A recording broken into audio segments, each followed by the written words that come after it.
Hello, നമസ്കാരം. ഞാൻ Shaneesh, fit Kerala mission nutrition coach. കേരളത്തിൽ nutrition, fat loss, life style diseases എന്നിവയെക്കുറിച്ച് ആളുകൾക്ക് ക്ലിയർ അവയർനെസ് നൽകാൻ വേണ്ടിയാണ് ഈ ഒരു ബ്രോഡ്കാസ്റ്റ് സീരീസ് ഞാൻ ചെയ്യുന്നത്. ഈ പോഡ്കാസ്റ്റ് സീരീസ് ഞാൻ ആരംഭിക്കുന്നത്.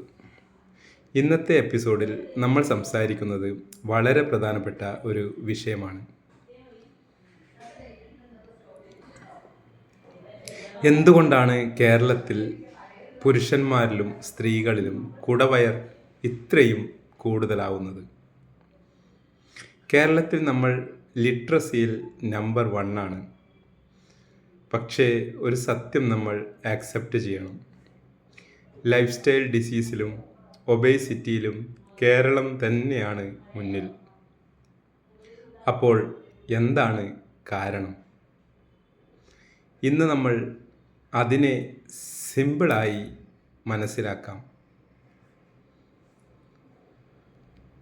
ആദ്യം തന്നെ നമുക്ക് പ്രശ്നം എന്താണെന്ന് നോക്കാം. ഇന്ന് കേരളത്തിൽ നമ്മൾ സാധാരണ കാണുന്ന ഒരു കാര്യം എന്താണെന്ന് വെച്ച് കഴിഞ്ഞാൽ, വെറും 30 വയസ്സുകാരിൽ പോലും belly fat, diabetic, hyper tension, cholesterol ഇവ തുടങ്ങുന്നതായി കാണുന്നു. പലർക്കും തോന്നുന്നത്, ഞാൻ അധികം ഫാറ്റി ഫുഡ് കഴിക്കുന്നില്ലല്ലോ, പിന്നെ എന്തുകൊണ്ടാണ് ബെല്ലി ഫാറ്റ് വരുന്നത് എന്നാണ്. സത്യത്തിൽ ബെല്ലി ഫാറ്റ് വരാൻ ഓയിലല്ല പ്രധാന കാരണം.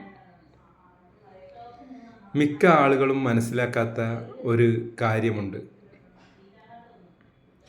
Body fat storage mostly hormone related ആണ്.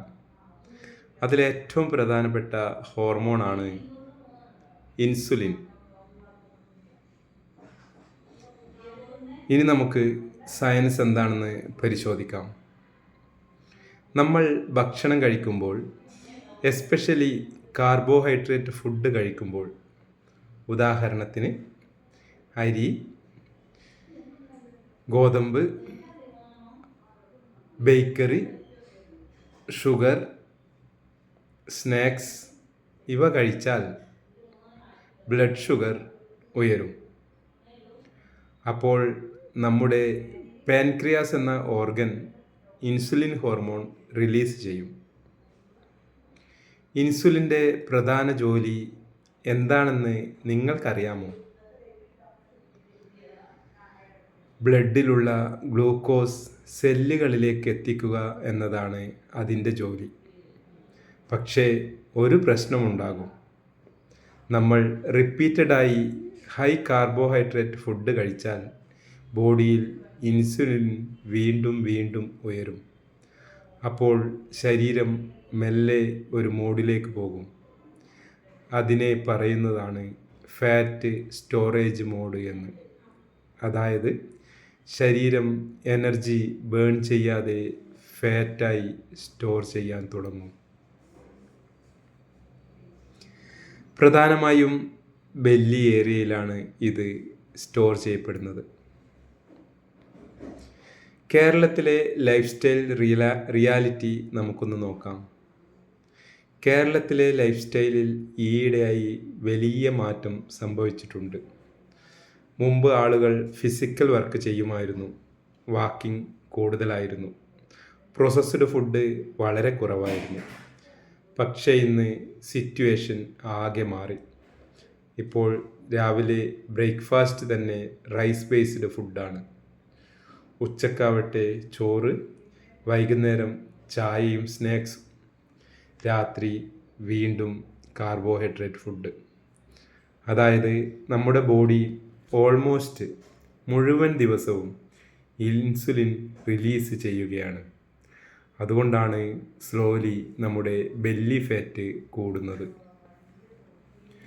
ഗുഡ് ന്യൂസ് എന്താണെന്ന് വെച്ച് കഴിഞ്ഞാൽ,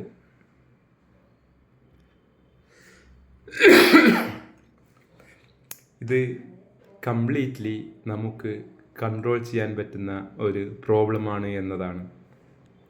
സിമ്പിളായ ചില ലൈഫ് സ്റ്റൈൽ ചേഞ്ചസ് ചെയ്താൽ, അതായത് ഫുഡ് കഴിക്കുന്നതിൻ്റെ സമയം, പ്രോട്ടീൻ ബാലൻസ്, ചെറിയ രീതിയിലുള്ള ആക്ടിവിറ്റീസ്, സ്ലീപ്പ് ഇവ കറക്റ്റ് ചെയ്താൽ ബോഡി സ്ലോലി ഫാറ്റ് സ്റ്റോറേജ് മോഡിൽ നിന്നും ഫാറ്റ് ബേണിംഗ് മോഡിലേക്ക് മാറും. അതുകൊണ്ടാണ് ന്യൂട്രീഷൻ നോളജ് വളരെ ഇമ്പോർട്ടൻ്റ് ആവുന്നത്. ഇന്നത്തെ എപ്പിസോഡ് നിങ്ങൾക്ക് യൂസ്ഫുള്ളായി തോന്നിയാൽ ഈ ഒരു പോഡ്കാസ്റ്റ് ഷെയർ ചെയ്യാൻ മറക്കരുത്. അടുത്ത എപ്പിസോഡിൽ നമ്മൾ സംസാരിക്കുന്നത് ബെല്ലി ഫാറ്റ് എന്നത് ശരിക്കും അപകടകരമാണോ എന്നതാണ്. നിങ്ങൾക്ക് nutrition, fat loss, life style health ഇവ സംബന്ധിച്ച സംശയങ്ങളുണ്ടെങ്കിൽ താഴെ കമൻറ്റ് ചെയ്യാം. കൂടെ നമ്പറും നിങ്ങൾ ടൈപ്പ് ചെയ്തു വയ്ക്കണം. വീണ്ടും കാണാം അടുത്ത എപ്പിസോഡിൽ. നന്ദി.